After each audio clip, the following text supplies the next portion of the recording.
Hey guys, I want to tell you what is the best state to form your LLC in. In this video, I am going to provide you with information on the best state to form your LLC so that you can make a good decision and stay out of IRS trouble.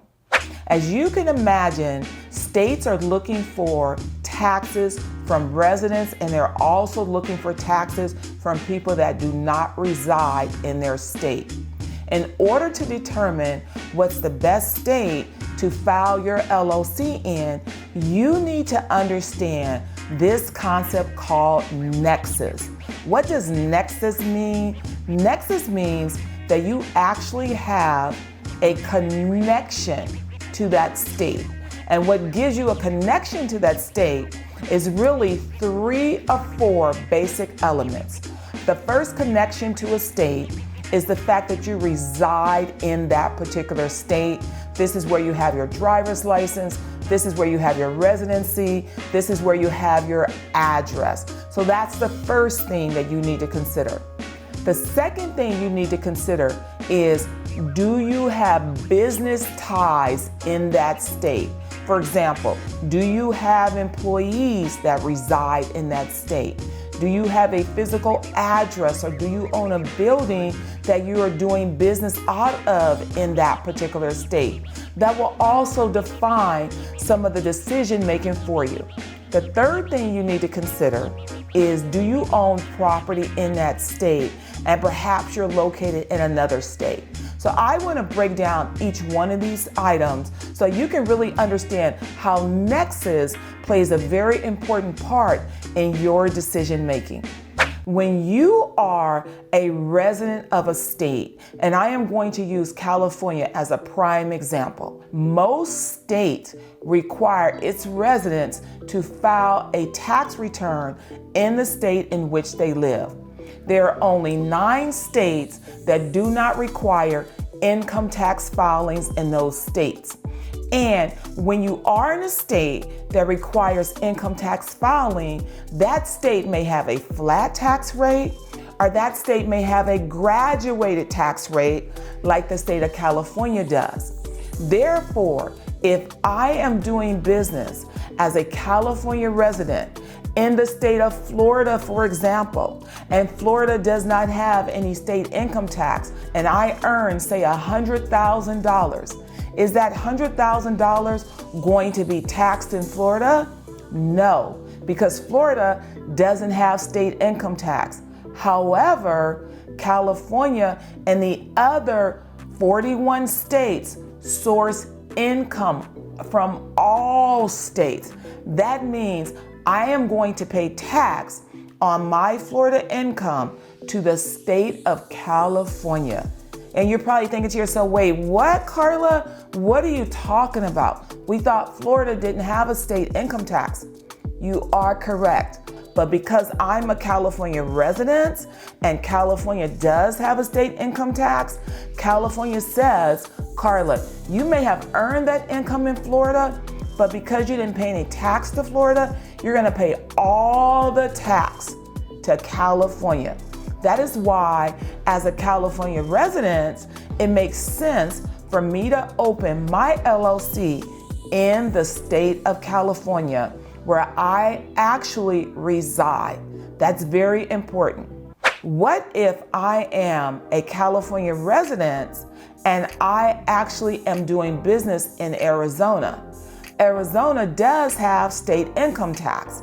And let's say I make that same $100,000 in the state of Arizona and I don't make any income in the state of California. What happens then? If Arizona has a 6% income tax rate and California has a 9% income tax rate, I am going to have to file taxes in 2 states.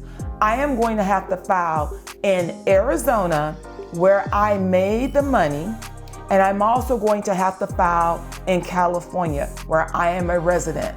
So in a scenario like this, I need to form an LLC in the state of California, and I need to register my LLC as a foreign entity in the state of Arizona.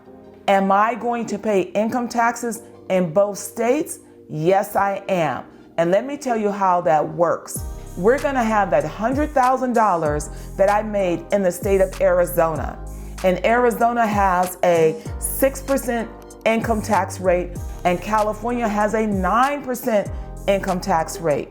I will pay Arizona 6% on my $100,000, which would be $6,000, which means I would owe California $9,000. However, there is a little catch.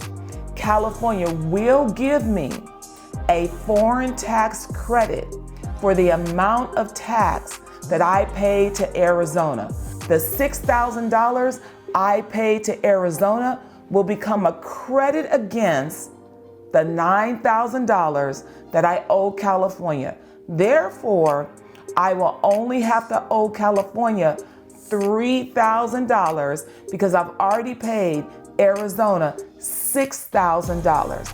So when you are doing business across states, it's really important for you to recognize that you will still need to open an LLC in your resident state and open an LLC or go foreign to the state that you're doing business in. I want to take this a step further. What about owning real estate in multiple states? This comes up a lot where people say to me, Carla, I own real estate in North Carolina. I own real estate in Nevada. Where should I form my LLC? Again, where do you live? If you live in California, you form the LLC in California. If you live in Nevada, you form the LLC in Nevada. If you live in South Carolina, you form the LLC in South Carolina. But if you are a non-resident of those states and you own property there, you 100% want to form an entity in the state that you live in and register it to go foreign in the states that you hold the property in. Now, I want to give you a third example. In my third example, what if you are in a state that doesn't have any income taxes like Tennessee, and you own property in California, and possibly you own property in Arizona? Where should you form that LLC? Well, Tennessee is not going to require you to file an income tax return because they are a non-taxable state. Therefore, you are going to follow the nexus rule that says you're going to set up your LLC in the state in which you own property. So in that particular case, you will form your LLC in the state where you hold the property, and you won't need to go foreign to your residency state because your state doesn't have state income tax. When you're thinking about what state to open your LLC in, you gotta look at the hierarchy. And the hierarchy starts with number 1, the state that you reside in, number 2, the state that you own property in, and number 3, the state that you're doing business in. And it's not just about the income taxes you may have to pay. The other thing that you have to consider is what is IRS going to say when you get audited, and the first question they ask is, what is your business reason for owning a business in a particular state? You want to be able to answer that question with a legitimate business reason. This is why I tell my clients to shy away from opening their LLCs in states where they don't have a nexus, in states where they don't own property, in states where they're not doing business, in states where they're not a resident.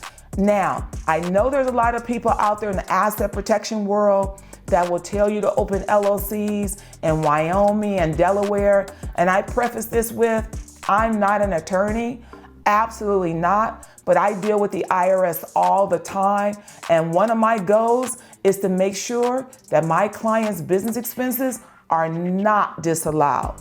When you open up your LLC in a state where you have a nexus, you're giving yourself that extra layer of protection to ensure that your business expenses remain on your income tax return. Taxes can be complicated, and if you need more information on what state to set your LLC up in to really understand the nexus rules and what you should be doing, I want you to please feel free to schedule a consultation with my tax team. If you enjoyed this video, I would love for you to like, comment, and subscribe. I can't wait to see you on the next video.